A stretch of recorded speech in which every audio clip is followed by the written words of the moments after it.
सती के पवित्र प्रभाव। जो स्त्री अपने पति का अनुगम करती है वह अपने मातृकुल, माता का परिवार, पितृकुल, पिता का परिवार और पतिकुल, पति का परिवार, इन तीनों कुलों को पवित्र कर देती है। इसका अर्थ है कि उसकी भक्ति और त्याग से पूरे परिवार और वंश को पुण्य और शांति प्राप्त होती है। संक्षेप में, गर्भवती स्त्री को पति के साथ दाह नहीं करना चाहिए, उसे पहले संतान जन्म देना चाहिए। पति के साथ दाह करने वाली स्त्री की आत्मा को कष्ट नहीं होता, वह अग्नि के प्रभाव से मुक्त होती है। पति के साथ दाह करने से स्त्री का अंतर्मन उसके पति की आत्मा से एक हो जाता है।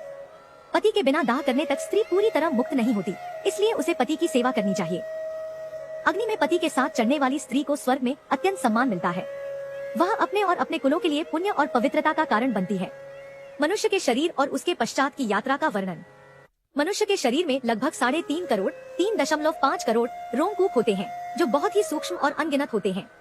इसी कारण से माना जाता है कि एक नारी जो अपने पति के प्रति पूरी तरह समर्पित होती है, वह अपने पति के साथ स्वर्ग में बहुत लंबे समय तक, अर्थात इतने समय तक आनंद पूर्वक रह सकती है जितने रोमकूप होते हैं।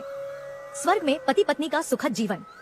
वह पतिव्रता नारी अपने पति के साथ एक सूर्य के समान तेजस्वी और प्रकाशमान विमान यान में स्वर्गलोक में रहती है। वहाँ वे दोनों मिलकर खुशियों से खेलते, क्रीड़ा करते हैं और आनंदित होते हैं। यह जीवन तब तक चलता रहता है जब तक सूर्य और चंद्र की स्थिति, ग्रह नक्षत्र की स्थिति वैसी ही बनी रहती है। तब तक वे स्वर्ग में निवास करते हैं, जिसे यहाँ पतिलोक भी कहा गया है। पुनर्जन्म और पुनः मिलन। स्वर्ग में दीर्घायु प्राप्त करने के बाद जब वे वापस धरती पर आते हैं तो वे एक पवित्र कुल में जन्म लेते हैं। उसी जीवन में वह पतिव्रता नारी फिर से उसी पति को पति के रूप में पाती है। यह पुनर्जन्म और पुनः मिलन उनकी स्थायी भक्ति और पवित्रता का प्रतीक है। दाहदू ख से डरने वाली स्त्री की स्थिति। यदि कोई स्त्री जो अपने पति के प्रति समर्पित हो अल्पकालिक दाह या दोहक के कारण इस दिव्य सुख को छोड़ देती है तो उसे मूर्खा कहा गया है। ऐसी स्त्री जन्म जन्मांतर तक अपने पति से बिछड़े रहने के दुहा अर्थात विरहाग्नि में जलती रहती है। इसका मतलब है कि वह अपने पति से पूर्णतः अलग होकर कष्ट भोगती है। पति के साथ दाह का महत्व। इसलिए स्त्री को चाहिए कि वह अपने पति को शिव स्वरूप अर्थात भगवान शिव के समान दिव्य और पवित्र समझे और उसके साथ अपने शरीर का दाह अवश्य करे। दाह के समय जब शव आधा या पूरा जल जाए तो स्त्री को अपने मस्तक, सिर को फोड़ देना चाहिए। यह फोड़ना 2 प्रकार से किया जाता है। गृहस्थों के लिए काष्ठ, लकड़ी से, यतियों, साधु संतों के लिए श्रीफल से। यह क्रिया मृतात्मा की मुक्ति और अगली यात्रा के लिए आवश्यक मानी जाती है। पितृलोक की प्राप्ति हेतु ब्रह्मरंध्र भेदन और अग्नि में आहुति। पितृलोक, पितरों का स्वर्ग प्राप्त करने के लिए मृत व्यक्ति के ब्रह्मरंध्र, सिर के ऊपर का प्रमुख छेद को भेदना आवश्यक होता है। इस क्रिया को करने वाला पुत्र या उत्तराधिकारी निम्न मंत्र के साथ अग्नि में घी की आहुति देता है। हे अग्निदेव, तुम भगवान वासुदेव के द्वारा उत्पन्न हुए हो। अब तुम्हारे द्वारा मृत व्यक्ति का तेजोमय दिव्य शरीर उत्पन्न हो। उसकी स्थूल देह जलकर तुम्हारा हवि, बलिदान हो, इसलिए तुम प्रज्वलित हो। इस मंत्र के उच्चारण के साथ तिल, सेंध मिश्रित घी की आहुति अग्नि को दी जाती है। इस अनुष्ठान के दौरान जोर से रोना चाहिए क्योंकि इससे मृत प्राणी को शांति और सुख की प्राप्ति होती है। संक्षेप में, मानव शरीर में अत्यधिक रोमकूप होते हैं जो मृत नारी को अपने पति के साथ स्वर्ग में अनंत काल तक रहने की क्षमता देते हैं। पति पत्नी स्वर्ग में आनंद पूर्वक रहते हैं और पुनर्जन्म में भी एक दूसरे को पुनः पाते हैं। दाह के दोहक से भयभीत स्त्री विरहाग्नि में जलती रहती है और दुख भोगती है। पति को शिव के समान पूजनीय मानकर स्त्री को उसके साथ दाह करना चाहिए। दाह के दौरान मस्तक फोड़ना जरूरी है, जो मृतात्मा की मुक्ति का प्रतीक है। पितृलोक प्राप्ति के लिए ब्रह्मरंध्र भेदन और अग्नि में घी की आहुति देना आवश्यक है। इस अनुष्ठान से मृतात्मा को शांति और सुख की प्राप्ति होती है। दाह संस्कार के बाद की विधियां और परंपराएं। स्त्रियों और पुत्रों का स्नान। जब किसी व्यक्ति का दाह संस्कार संपन्न हो जाता है तो उसके बाद सबसे पहले स्त्रियों को स्नान करना चाहिए। यह स्नान शुद्धि का प्रतीक होता है, जिससे वे अपने मन और शरीर को पवित्र कर पाती हैं। स्त्रियों के स्नान के बाद पुत्रों को भी स्नान करना चाहिए ताकि वे भी अनिष्ट प्रभावों से मुक्त होकर शुद्ध हो जाएं। तिलांजलि देना और मृतक के गुणों का स्मरण। स्नान के बाद पुत्र या परिवार के मुखिया को मृतक के गोत्र और नाम का उच्चारण करते हुए तिलांजलि देनी चाहिए। तिल के दाने का दान शुभ माना जाता है और इसे मृतात्मा के कल्याण हेतु दिया जाता है। इसके बाद नीम के पत्ते चबाने चाहिए जो पाचन में मदद करते हैं और अनिष्ट से रक्षा करते हैं। नीम के पत्तों को चबाने के साथ ही मृतक के गुणों और अच्छाइयों का स्मरण और गान करना चाहिए।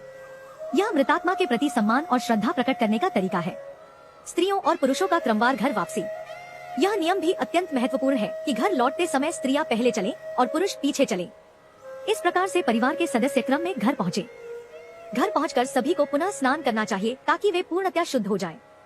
इसके बाद उन्हें गोग्रास विशिष्ट भोजन ग्रहण करना चाहिए। भोजन की परंपरा। दाह के बाद मृतक के घरवालों को पत्तल, पत्तियों से बने थाली, दूध और जल को प्रेत और आत्मा के लिए अर्पित किया जाता है ताकि वे शांति पाएं। तिगोड़िया विधान और मंत्र जाप। काठ की 3 लकड़ियों को मजबूती से सूत या रस्सी से बांधकर तिगोड़िया बनाना चाहिए।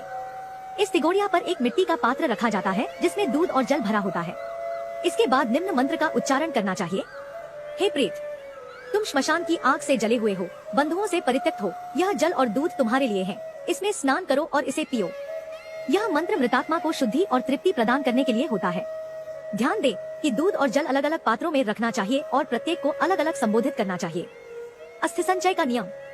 जिन लोगों ने अग्निदान, हवन किया हो, वे चौथे दिन मृतात्मा की अस्थियां एकत्रित करें, अस्थि संचय करें।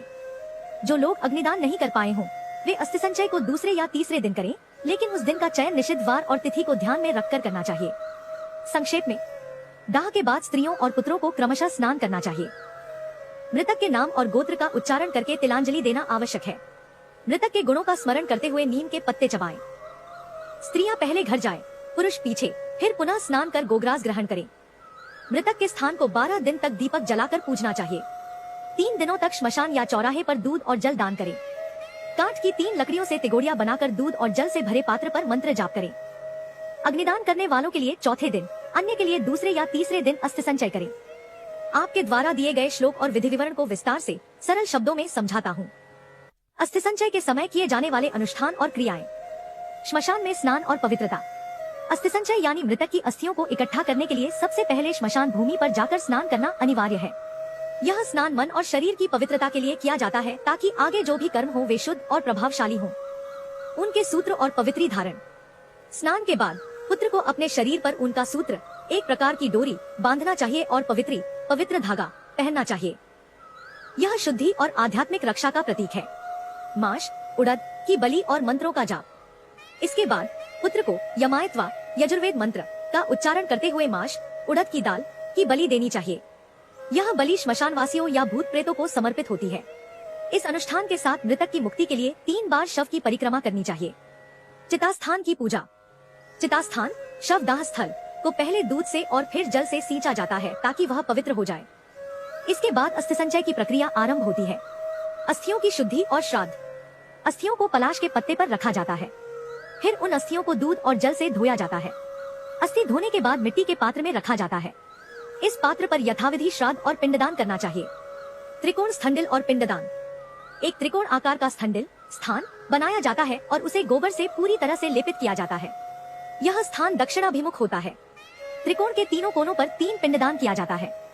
चिता भस्म और जलपूर्ण घट। दाह संस्कार के बाद बचा हुआ चिता भस्म, चिता की राख एकत्रित किया जाता है। राख के ऊपर तिपाई, 3 पैरों वाली छोटी मेज रखी जाती करना आदि।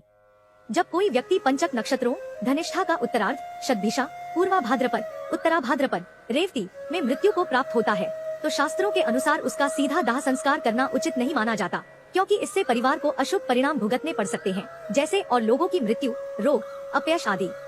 इसलिए पंचक मरण दोषों की शांति के लिए एक विशेष दाह विधि का पालन करना आवश्यक होता है, जिसका विधान इस प्रकार है। 1 4 पुतले बनाना।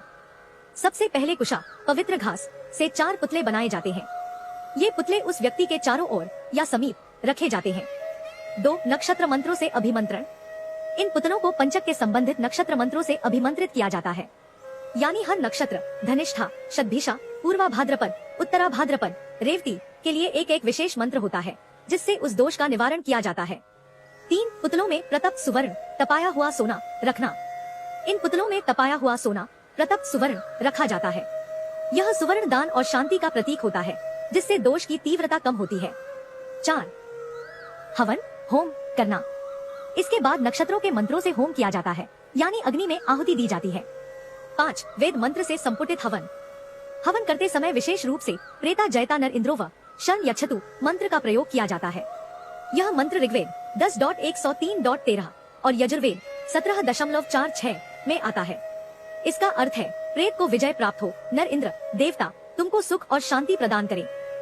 इस मंत्र को नक्षत्र मंत्रों के साथ संपुटित करके यानी बीच में या चारों ओर जोड़कर अग्नि में आहुति दी जाती है। इस विधि का उद्देश्य, इस पूरी प्रक्रिया का उद्देश्य यह है कि पंचक नक्षत्र में हुई मृत्यु के दोष शांत हो जाएं, मृतात्मा को सद्गति प्राप्त हो और परिवार को कोई अशुभ प्रभाव या बाधा न हो। जब किसी व्यक्ति की मृत्यु पंचक नक्षत्रों में हो जाती है तब उसका अंतिम संस्कार, दाह संस्कार, सामान्य विधि से न करके विशेष शांति विधान के साथ करना आवश्यक होता है। पहले भाग में आपने पढ़ा कि शव के पास 4 कुशपुतले बनाए जाते हैं, उन्हें नक्षत्र मंत्रों से अभिमंत्रित किया जाता है और उनमें तपाया हुआ सोना रखा जाता है, फिर हवन करके दोष की शांति की जाती है। अब इस प्रक्रिया का अंतिम चरण यह बताया गया है। 1 पुतलों के साथ शव का दाह। जब शांति विधान पूरा हो जाए तो उन 4 पुतलों को शव के साथ चिता पर रखकर दाह किया जाता है। ये पुतले पंचक दोष की बाधा को आत्मसात करके परिवार और मृतात्मा को संकट से बचाते हैं। 2 सपिंडी श्राद्ध के दिन फिर से शांति विधान। मृत्युपरांत जो सपिंडी श्राद्ध होता है, यह श्राद्ध आमतौर पर 10वें, 11वें या 12वें दिन होता है। उस दिन पुत्र को विधिपूर्वक पुनः पंचक शांति का अनुष्ठान करना चाहिए ताकि शेष बचे दोष भी शांत हो जाएं। 3 दान की विधि। पंचक दोष निवारण के लिए पंचक दोष की शांति के लिए 5 प्रकार के दान का विधान है। ये क्रमशः हैं। तिलपूर्ण पात्र, काले तिल पवित्र माने जाते हैं जिससे दोष शांति होती है। सोना, स्वर्ण दान में सर्वोत्तम, यह श्रेष्ठ पुण्य और शांति देता है। चांदी, रजत शीतलता और सौम्यता का प्रतीक, यह मन की और वातावरण की शुद्धि करता है। रत्न शुभ ऊर्जा और दोष निवारण में सहायक। घृतपूर्ण कांस्य पात्र, घृत घी समृद्धि और पवित्रता का सूचक है। यह उनके पिता के आत्मा की शांति और मोक्ष के लिए आवश्यक है। इसके बाद दशगात्र विधि, 10 चरणों वाली पितृ संस्कार विधि का अनुष्ठान किया जाना चाहिए जिससे पितृ की आत्मा को पूर्ण शांति मिले। 4 शव न मिलने की स्थिति में अनुष्ठान। यदि कोई व्यक्ति किसी दूर देश, जंगल या चोरी जैसे भय के कारण मर जाता है और उसका शव उपलब्ध नहीं हो पाता, तो उस दिन जब मृत्यु की सूचना मिले, उस दिन कुश के पुतले, मूर्तियां बनाकर पूर्व निर्धारित विधि के अनुसार केवल उनका दाह संस्कार करें। उनकी भस्म को लेकर गंगा जल में विसर्जित करें। उसी दिन से दशगात्र कर्म प्रारंभ करें और उसी दिन के अनुसार सांवत्सरिक श्राद्ध, मासिक श्राद्ध भी करें। इस प्रकार मृतक की आत्मा की शांति के लिए उचित कर्म संपन्न हो जाते हैं, भले ही उनका शरीर उपलब्ध न हो। 5 गर्भवती महिला की मृत्यु के बाद का विधान। यदि गर्भवती स्त्री की मृत्यु हो जाती है और गर्भ पूर्ण हो चुका हो, तो उसकी मृत्यु के बाद पेट को खोलकर बच्चे को बाहर निकालना चाहिए। यदि वह बच्चा भी मृत हो गया हो, तो उसे जमीन में दफन कर दे। मृत महिला का दाह संस्कार करें। 6 नवजात या छोटे बच्चों का दाह और विसर्जन। गंगा के किनारे मरे हुए नवजात शिशु को गंगा नदी में प्रवाहित कर देना चाहिए। यदि बच्चे की मृत्यु किसी अन्य स्थान पर हो और उसकी आयु 27 महीने लगभग 2.5 साल तक हो, तो उसे जमीन में दफन कर देना चाहिए। 27 महीने से अधिक उम्र के बच्चे का दाह संस्कार किया जाना चाहिए और उनकी अस्थियां गंगा में विसर्जित करनी चाहिए। साथ ही जल से भरे कलश, कुंभ का दान करना चाहिए। इस प्रकार के बालकों को ही भोजन कराना चाहिए। 7 गर्भ के नष्ट होने पर नियम। यदि गर्भ ही नष्ट हो जाए, जैसे गर्भपात, तो कोई विशेष संस्कार नहीं किया जाता, परंतु यदि शिशु मर जाता है तो उसके लिए दुग्धदान, दूध का दान करना चाहिए। 8 बच्चों के मृत्यु पर विशेष कर्म।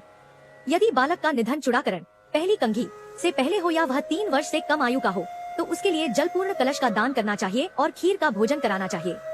यदि कुमार, छोटे बालक की मृत्यु होती है, तो कुमार उम्र के बालकों को भोजन कराना चाहिए। उपनीत पौगंड, संस्कृत में यह बालक के एक विशेष आयु या स्थिति को दर्शाता है। अवस्था के बच्चे की मृत्यु पर उसी अवस्था के बालकों तथा ब्राह्मणों को भोजन कराना चाहिए। इस प्रकार छोटे बच्चों की मृत्यु के लिए विशेष दान और भोजन का प्रावधान है, जिससे उनकी आत्मा को शांति मिले। संक्षेप में, पापी भी यदि अस्थि गंगा में विसर्जित हो तो स्वर्ग की प्राप्ति करते हैं। मृतक के शव न मिलने पर भी अनुष्ठान किया जाना चाहिए। गर्भवती स्त्री के मरने पर बच्चे को निकालकर उचित संस्कार करें। नवजात और छोटे बच्चों का विशेष ध्यान रखें, उनका दाह या दफन करना चाहिए। गर्भपात होने पर दुग्धदान जरूरी है। बच्चों के लिए भोजन और दान का विशेष नियम है। बालकों और सन्यासियों के मृत्यु संस्कार की विशेष बातें। 1 5 वर्ष से अधिक आयु के बालक की मृत्यु। जब कोई बालक 5 वर्ष से अधिक आयु का होता है, चाहे वह उपनीत हो जिसने यज्ञोपवीत संस्कार ले लिया हो या अनुपनीत हो जिसका यज्ञोपवीत संस्कार नहीं हुआ हो, उसकी मृत्यु पर विशेष संस्कार किए जाते हैं। उसे पायस, खीर और गुड़ के 10-10 पिंडदान दिए जाते हैं। ये पिंड आत्मा की शांति के लिए किए जाते हैं। 2 पौगंड अवस्था के बालक की मृत्यु। पौगंड अवस्था यानी एक ऐसी अवस्था जिसमें बालक थोड़ा हो गया हो लेकिन पूर्ण रूप से यज्ञोपवीत संस्कार न लिया हो। ऐसी स्थिति में वृषोत्सर्ग, शरीर का जल में विसर्जन और महादान, विशाल दान की क्रियाएं नहीं की जाती, परंतु इसके स्थान पर एकादशा और द्वादशा, एकादश और द्वादश दिन के संस्कार विधि पूरी करनी चाहिए। यदि पिता जीवित है तो पौगंडावस्था में मृत बालक का सपिंडन श्राद्ध, परंपरागत श्राद्ध संस्कार नहीं किया जाता। ऐसे बालक के लिए 12वें दिन केवल एकोद्दिष्ट श्राद्ध, एक विशेष श्राद्ध किया जाता है। 3 स्त्रियों और शूद्रों के मृत्यु संस्कार। स्त्री और शूद्र वर्ग के लिए विवाह संस्कार को ही व्रतबंध स्थानीय संस्कार माना गया है। उपनयन, यज्ञोपवीत संस्कार से पूर्व मरने वालों के लिए उनकी आयु, कर्म और अवस्था के अनुसार उचित और समान संस्कार किए जाते हैं। यदि किसी जीव ने थोड़ा कर्म किया हो या कम उम्र का हो, तो उसके लिए भी उसकी अवस्था के अनुरूप ही हल्के और छोटे संस्कार होते हैं। 4 किशोर और तरुण उम्र के मृत्यु संस्कार।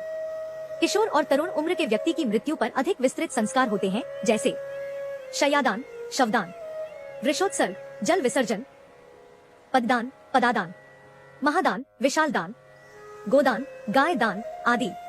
ये सभी संस्कार उनकी उम्र और कर्म की गहराई के अनुसार किए जाते हैं। 5 सन्यासियों के मृत्यु संस्कार। सभी प्रकार के सन्यासी जिन्होंने संसार त्याग कर संन्यास लिया हो, की मृत्यु पर उनके पुत्र या परिवार वाले न तो उनका दाह संस्कार करें, न तिलांजलि दें और न दशगात्र आदि क्रियाएं करें, क्योंकि संन्यास ग्रहण करने से ही व्यक्ति नर से नारायण स्वरूप बन जाता है। संन्यास लेने पर व्यक्ति का त्रिदंड ग्रहण होता है, अर्थात मन, वाणी और इंद्रियों का संयम। इससे मृत्यु के बाद उसे प्रेतत्व, भटकती आत्मा प्राप्त नहीं होती। 6 ज्ञानी पुरुषों के लिए। ज्ञानी और मुक्त पुरुष जो अपने स्वरूप को अनुभव कर चुके हैं, उन्हें संसार के कर्मों और संस्कारों की इच्छा नहीं होती, इसलिए उनके लिए पिंडदान और उदक क्रिया, जल से तिलांजलि आदि नहीं करनी चाहिए, किंतु पितृभक्ति के कारण तीर्थ श्राद्ध और गया श्राद्ध जरूर करना चाहिए। 7 सन्यासियों की अंतिम क्रिया। हंस, परमहंस, कुटीचक, बहुदक, ये 4 प्रकार के सन्यासी होते हैं। उनकी मृत्यु पर उन्हें पृथ्वी में गाड़ देना चाहिए। यदि गंगा जैसी कोई पवित्र नदी न हो, तभी पृथ्वी में गाड़ने की विधि अपनाई जाए। अगर कोई महानदी मिलती हो, तो उनके शरीर को उसी नदी में जल समाधि दे देनी चाहिए। संक्षेप में, बालकों की मृत्यु के संस्कार उनकी उम्र और संस्कार की स्थिति के अनुसार किए जाते हैं। स्त्री और शूद्र वर्ग के लिए विशेष नियम होते हैं। किशोर और युवाओं के लिए व्यापक दाह क्रियाएं होती हैं। सन्यासियों को दाह संस्कार नहीं किया जाता, क्योंकि वे पहले ही संसार से मुक्त हो चुके होते हैं। ज्ञानी पुरुषों के लिए भी दाह क्रिया की आवश्यकता नहीं होती, लेकिन श्राद्ध जरूर करना चाहिए। सन्यासियों को विशेष विधि से दफन या जल समाधि दी जाती है। यहाँ समाप्त होता है गरुड़ पुराण का 10वां अध्याय, जिसका नाम है दाहस्थ संचय कर्म निरूपण।